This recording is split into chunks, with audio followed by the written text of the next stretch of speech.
Olá, caros ouvintes, eu sou Túlio Gomes e estamos dando início a mais um devocional Temor e Tremor. Desde já peço que você nos ajude a compartilhar a palavra de Deus e você pode estar fazendo isso mandando esse devocional para o seu coleguinha, se inscrevendo no nosso canal no YouTube, curtindo e comentando. Então vamos lá.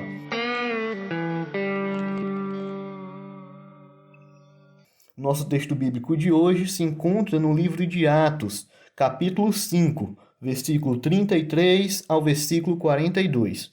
Estarei dando início à leitura.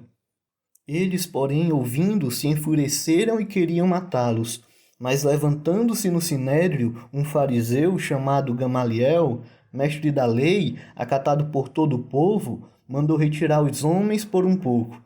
E lhe disse: Israelitas, atentai bem no que ides fazer a estes homens, porque antes destes dias se levantou Teudas, insinuando ser ele alguma coisa, ao qual se agregaram cerca de 400 homens, mas ele foi morto, e todos quantos lhe prestavam obediência se dispersaram e deram em nada. Depois desse, levantou-se Judas o Galileu, nos dias do recenseamento, e levou muitos consigo. Também este pereceu, e todos quantos lhes obedeciam foram dispersos. Agora vos digo, dai de mão a estes homens, deixai-os, porque se este conselho ou esta obra vem de homens, perecerá. Mas se é de Deus, não podereis destruí-los, para que não sejais porventura achados lutando contra Deus. E concordaram com ele. Chamando os apóstolos, açoitaram-nos e, ordenando-lhes que não falassem em nome de Jesus, os soltaram. E eles se retiraram do sinédrio, regozijando-se por terem sido considerados dignos de sofrer afronta por esse nome. E todos os dias, no templo e de casa em casa, não cessavam de ensinar e de pregar Jesus, o Cristo. Meus queridos, a esta altura nós podemos ver que o ódio, o ciúme e a raiva contra a igreja aumentava cada vez mais. E a fúria do sinédrio ele atingiu um grau tão alto que chegaram a conspirar matar os apóstolos, como aqui nós lemos. Afinal, a palavra de Deus ela serve tanto para amolecer corações, oferecendo vida e salvação, como também para endurecer corações, proclamando a condenação eterna. Em 2 Coríntios 2,16 vai dizer o seguinte: para estes somos cheiros de morte, para aqueles fragrância de vida. Mas quem está capacitado para tanto? Infelizmente, para os membros do sinédrio, era cheiro de morte, era ofensa, era ataque. E assim o sinédrio queria matar os apóstolos, até que surgiu um fariseu chamado Gamaliel, mestre da lei, acatado por todo o povo, ou seja, um mestre respeitado por todos. E esse Gamaliel era um neto do grande rabino Hilel, bem conhecido naquela época, e foi também o ilustre mestre do jovem Saulo de Tarso, posteriormente também conhecido como o apóstolo Paulo. Você pode estar conferindo isso no capítulo 22 e versículo 3 de Atos dos Apóstolos. Esse Gamaliel, diferente de todo o sinédrio, se mostrava alguém mais racional, mais calmo e mais pacífico, alguém mais tolerante. E é aí que Gamaliel, o fariseu, ele vem chamar a atenção dos membros do sinédrio para fazerem uma reflexão, uma análise mais lógica, mais racional de toda essa situação. E aí, em seus argumentos, ele vai citar dois líderes que defendiam causas distintas. Um desses líderes era Teudas e o outro líder, Judas, o Galileu. E aí ele vai trazer uma analogia, um comparativo entre esses líderes e Jesus Cristo e o movimento desses líderes e o movimento cristão, onde esses líderes eles tiveram certo êxito em seu movimento quando ainda estavam vivos, todavia, quando eles morreram, eles pereceram através da perseguição ou da atuação mesmo do próprio sinédrio ali. Todo esse movimento e as pessoas que participavam desse movimento se dispersaram.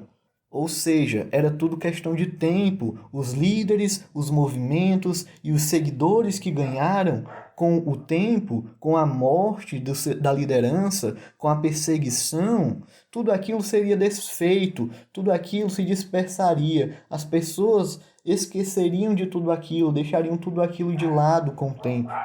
E é aí que Gamaliel aconselha aos membros do Sinédrio a deixarem os apóstolos de lado. Não esquentem cabeça com eles, com esse movimento. Afinal, se eles forem obras de homens, esse movimento perecerá e se destruirá sozinho. As pessoas vão esquecer com o tempo. Mas aí, se esse movimento for obra de Deus, vocês não poderão destruí-los. Afinal, vocês estariam lutando, estariam comprando briga com Deus. E foi aí que o Sinédrio, formado por homens sábios e inteligentes, ouviram e acataram a ideia, o conselho de Gamaliel. Infelizmente, só não foram sábios e inteligentes suficientes para ouvir e prestar atenção nas palavras de Deus que eram pronunciadas pelos apóstolos. Após isso, o Sinédrio, formado por pessoas inteligentes, sábias, cheias de compaixão e misericórdia, chamaram os apóstolos. Os apóstolos se apresentaram na presença do Sinédrio e o Sinédrio ordenou açoites a esses apóstolos. E de acordo com a tradição judaica daquela época, provavelmente foram 40 açoites menos um. Os apóstolos foram açoitados em nome de Deus e também foram ameaçados e receberam ordens de não pregar mais a palavra de Deus, de não falar mais o nome de Jesus. Até que os apóstolos foram libertados e com as costas em carne viva por conta das chicotadas, também foram ameaçados e pressionados, provavelmente estavam com fome e muita sede. Todavia, apesar de tudo isso, eles estavam alegres, estavam felizes e regozijavam-se, porque sofreram tudo isso em nome de Jesus. A dor, o sofrimento, o cansaço estava presente. Todavia, o coração dos apóstolos estava grato e estava feliz, estava regozijando, porque eles tiveram o privilégio, eles foram dignos de sofrer, de padecer, de serem perseguidos pelo nome de Jesus Cristo, o Salvador, o Filho de Deus, o Senhor de tudo e de todos. Por isso, apesar dos momentos difíceis que os apóstolos acabaram de viver, logo nos dias seguintes, eles continuaram fervorosamente pregando e anunciando e dando testemunho da palavra de Jesus Cristo. Então, meus queridos, já nos encaminhando para o final, gostaria de fazer alguns apontamentos. Primeiramente, sobre o conselho de Gamaliel. Em parte, esse conselho estava certo, e a parte que estava certo era justamente o momento em que ele fala que se a obra, se o movimento, se o ministério foi feito, foi criado, é obra de Deus, realmente o Sinédrio não poderia destruí-lo. E é verdade, nem o Sinédrio, nem as lideranças políticas desse mundo, nem o governo, nem nada e nem ninguém pode destruir uma obra feita por Deus, a não ser que Deus queira. E é justamente por isso que atualmente o cristianismo continua a crescer mais e mais e continua firme e forte, porque é uma obra de Deus. Todavia, temos que ter cuidado para não tratarmos como um princípio absoluto a parte do conselho de Gamaliel, onde ele fala que as obras humanas por si só irão perecer, por si só não frutificarão, não crescerão.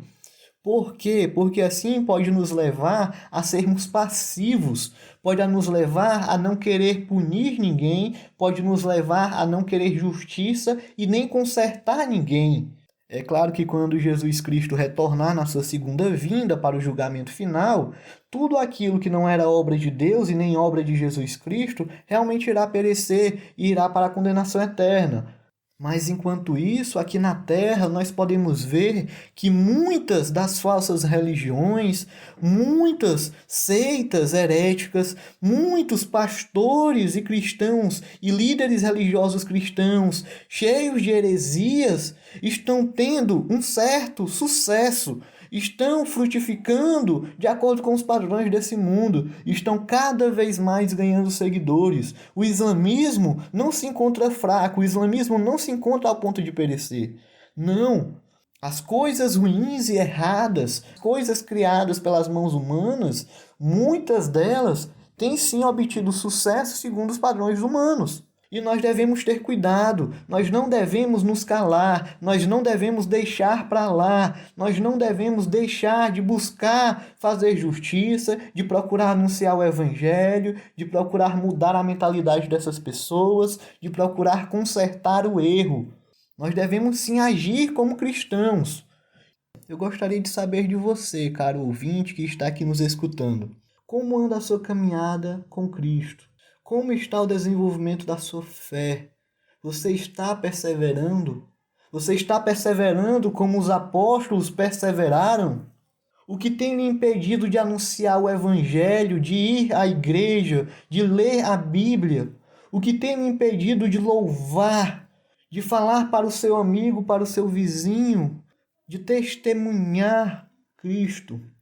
É a chuva? É os jogos, os videogames? É a faculdade, os estudos? É a vida profissional? O que é que tem me impedido de ter uma vida plena com Cristo e de anunciar o Evangelho às pessoas ao seu redor, de cumprir o seu papel como cristão, lendo a Bíblia e orando diariamente? São as distrações desse mundo? É a sua preguiça, a sua falta de vontade? Eu me pergunto, a última vez que você faltou ao culto, a última vez que você não foi à igreja, por que você não foi? Qual foi o motivo? Nós vemos aqui os apóstolos sendo ameaçados, sendo maltratados, torturados. Nós vemos aqui os apóstolos sendo ameaçados de morte. E diante de tudo isto, os apóstolos davam glória a Deus e regozijavam-se, porque estavam compartilhando parte da cruz de Cristo, porque se sentiam lisonjeados de estar sofrendo em nome de Cristo. E diante de tudo isto, os apóstolos cada vez mais e fervorosamente compartilhavam o Evangelho, liam a Bíblia, oravam. E você, por que não está compartilhando o Evangelho? Por que não está lendo a Bíblia? Por que não está orando? Por que não está fazendo parte, participando da comunhão dos santos? Certa vez, um homem chamado Tertuliano disse o seguinte: matem-nos, torturem-nos, condenem-nos, façam de nós pó. Quanto mais vocês nos oprimem, tanto mais cresceremos. A semente é o sangue dos cristãos. Me pergunto se nós teríamos coragem de falar isso para um terrorista no Oriente Médio com a arma apontada para a nossa cabeça. E eu sei o quanto eu estou longe e o quanto eu preciso melhorar para me parecer pelo menos um pouco com os apóstolos. Imagine com Jesus Cristo, que é o nosso exemplo, que é a pessoa central que devemos buscar nos parecer. Que nós, como cristãos, possamos glorificar, adorar, louvar o nome do nosso Senhor, que possamos regozijar-nos em seu nome, diante dos dias bons, diante das vitórias, diante das bênçãos, mas que possamos fazer isso ainda mais forte e fervorosamente e verdadeiramente nos dias maus, diante das dificuldades, diante das tribulações, diante das perseguições. Que o Senhor seja o nosso motivo de alegria, o nosso motivo de paz. Mateus 5, versículo do 10 ao 12, diz o seguinte: bem-aventurados os perseguidos por causa da justiça, pois deles é o reino dos céus. Bem-aventurados serão vocês quando por minha causa os insultarem, perseguirem e levantarem todo tipo de calúnia contra vocês. Alegrem-se e regozijem-se, porque grande é a recompensa de vocês nos céus, pois da mesma forma perseguiram os profetas que viveram antes de vocês. Em 1 Pedro 4,13 diz o seguinte: mas alegrem-se à medida que participam dos sofrimentos de Cristo, para que também, quando a sua glória for revelada, vocês exultem com grande alegria. Em 2 Coríntios 4,17 diz o seguinte: pois o nosso sofrimento, leves e momentâneos, estão produzindo para nós uma glória eterna, que pesa mais do que todos eles. Oremos. Senhor Deus e Pai, estamos em Tua presença para Te louvar, Te glorificar, adorar o Teu santo nome, o nome que está acima de todo nome. Obrigado, Senhor, por tua bondade, por teu amor. Obrigado, Senhor, porque um dia o Senhor enviou Jesus Cristo para por nós morrer na cruz, porque o Senhor nos redimiu e nos salvou. Que o Senhor possa estar nos acompanhando diante de toda a jornada. Que o Senhor nos ajude a compreender tudo aquilo que foi estudado aqui e a praticar. Que o Senhor possa estar trabalhando em nossos corações, nos ajudando a desenvolver a nossa fé. Que o Senhor possa estar nos guiando nessa caminhada e nos capacitando na perseverança dos santos. Que o Senhor, a cada dia, possa estar trabalhando em nós, nos moldando para sermos cristãos cada vez mais perfeitos diante de Ti. Obrigado, ó Deus, por esse devocional e pela vida dos nossos ouvintes. Assim nós te oramos e te agradecemos em nome do Teu Filho Jesus. Amém.